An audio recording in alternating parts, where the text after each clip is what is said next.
অনুষ্ঠিত হলো দেশের শীর্ষস্থানীয় ফুটওয়্যার ব্র্যান্ড ওয়াকারোর ইনসেন্টিভ স্কিমের 2024-25-এর মেগামিট।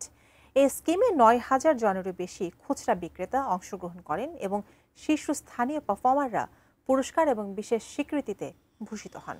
ওয়াকারো বাংলাদেশের চেয়ারম্যান ভি নওশাদ, পরিচালক সাইফুল ইসলাম, আব্দুল রশিদ, রমিজ ওমর, সাইফ শাহরিয়ার ইসলাম, আব্দুল সালাম, ওয়াকারো ব্র্যান্ড অ্যাম্বাসেডর অভিনেতা আফরান নিশো অনুষ্ঠানে অন্যান্যদের মধ্যে উপস্থিত ছিলেন। মেগামিটে ওয়াকারের বিভিন্ন ধরনের জুতা সংগ্রহের একটি প্রদর্শনী ছিল, যার মধ্যে রয়েছে এর সাম্প্রতিক বাজারে লঞ্চ করা ইভা ক্লগ এবং স্লিপার, যা বাজারে ব্যাপক ইতিবাচক সাড়া পেয়েছে। অনুষ্ঠানে সারা দেশ থেকে 300 জনেরও বেশি ডিলার, পাইকারি বিক্রেতা এবং খুচরা বিক্রেতা অংশগ্রহণ করেন।